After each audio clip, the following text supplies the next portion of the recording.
Selamat pagi Bapak Ibu Saudara-saudara yang dikasihi Tuhan. Jumpa lagi dalam doa pagi online hari Selasa tanggal 24 Oktober 2023. Sebelum kita memulai seluruh aktivitas pagi ini dan seterusnya, mari kita datang pada Tuhan. Kita mau mohon pertolongan Roh Kudus. Kita akan membaca dan merenungkan firman Tuhan yang kiranya menuntun, melengkapi dan membimbing kita menjalani hidup yang Tuhan karuniakan untuk boleh memuliakan namanya. Mari kita berdoa. Syukur padamu ya Tuhan yang memberikan istirahat yang baik semalam dan membangunkan kami pagi ini, dan kami akan melakukan aktivitas kami hari ini dengan memohon pertolongan pimpinan dan penyertaan-Mu lewat firman Tuhan yang akan kami baca dan renungkan bersama. Ya Tuhan, berfirmanlah, kami siap untuk mendengarnya. Amin. Bapak Ibu Saudara-saudara, bacaan Alkitab kita pagi ini dari kitab Wahyu 18 ayat 21 sampai 24. Wahyu 18 ayat 21 sampai 24, firman Tuhan demikian. Kemudian seorang malaikat yang kuat mengangkat sebuah batu sebesar batu gilingan, lalu melemparkannya ke dalam laut.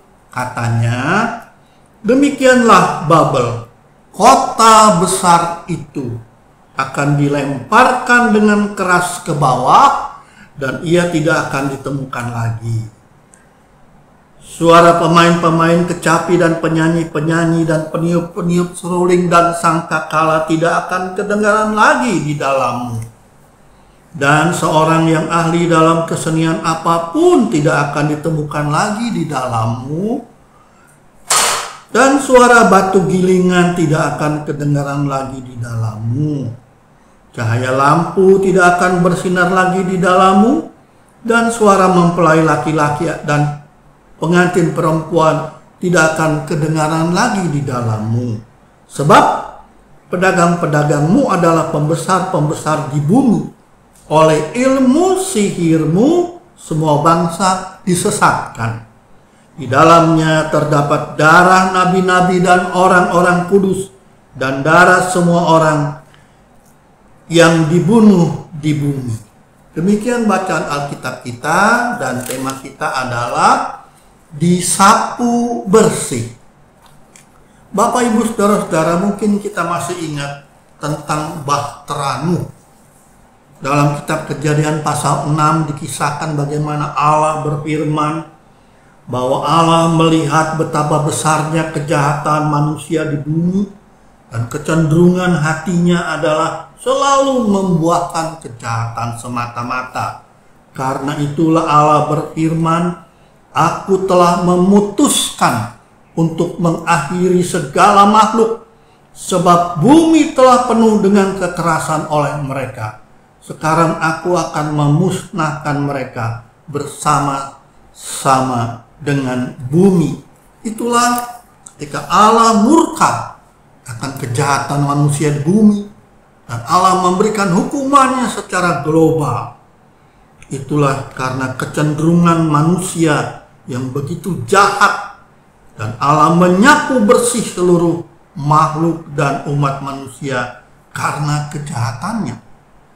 Dalam Wahyu yang kita baca tadi juga, saudara-saudara, kita menyaksikan bagaimana malaikat Allah menghancurkan kota Babel, dilemparkan ke dalam laut bersama dengan batu besar. Babel adalah simbol atau lambang dari kejahatan manusia, dari kekerasan, dari kehidupan yang sesat dalam hidup manusia.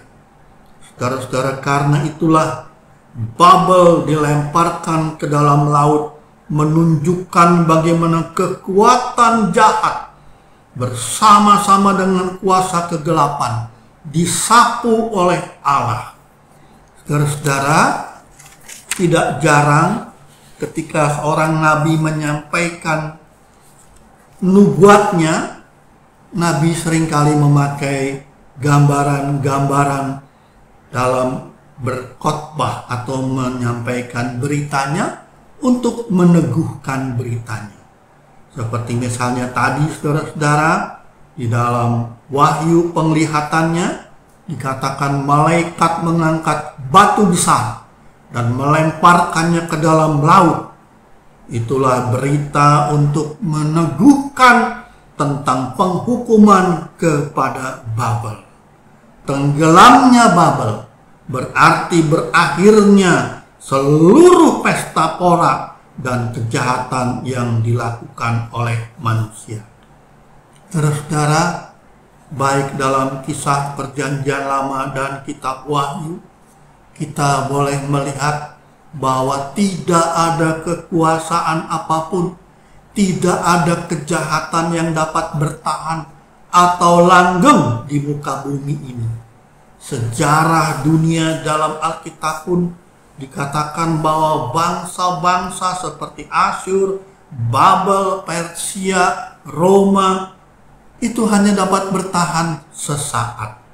Setelah itu mereka dihancurkan dan ditumbangkan.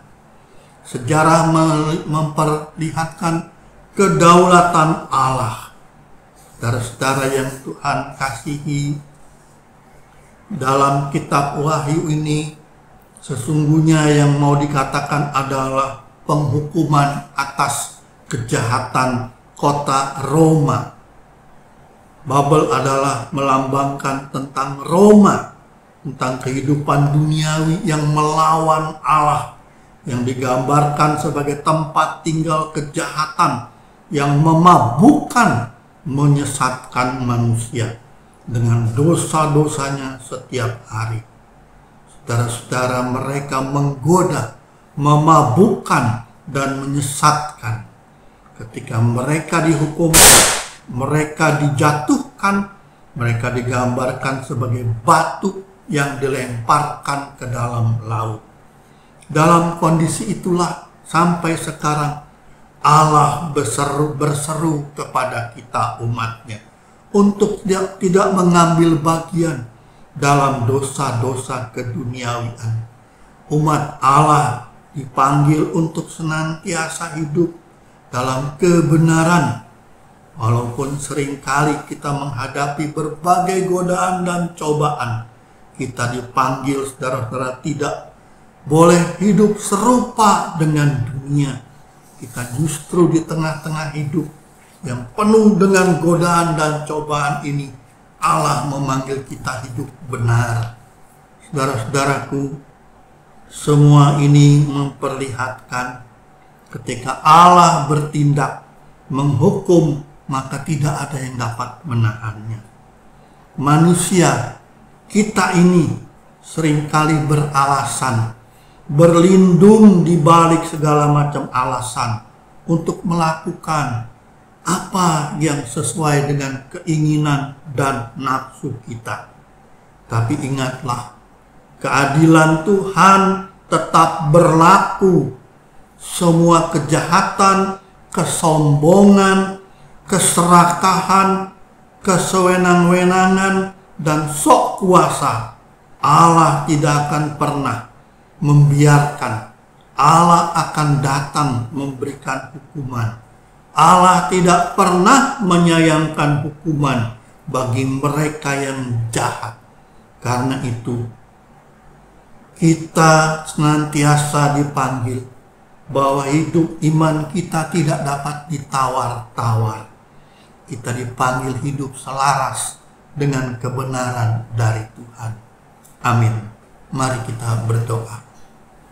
Kami menyadari ya Tuhan, hidup sebagai pengikut-Mu tidak mudah.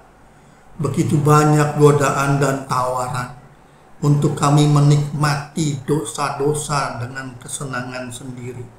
Ketika kami hidup dalam kesombongan, sok kuasa, serakah, dan sewenang-wenang, Tuhan tidak akan membiarkan.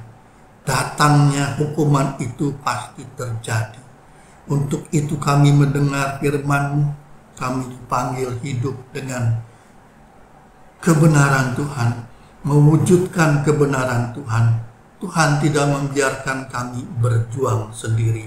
Tolong kami Tuhan, dengan kekuatan yang daripadamu, kami hadir dan tampil memuliakan Tuhan dalam segala pekerjaan yang Tuhan percayakan, baik hari ini, besok, dan seterusnya. Terima kasih Bapa untuk apa yang Tuhan boleh ingatkan, untuk boleh kami pegang dan lakukan dalam kehidupan mengikut-Mu. Amin. Bagi Bapak Ibu yang memiliki pergumulan khusus dan ingin didoakan, bisa menghubungi rekan-rekan pendeta di nomor berikut.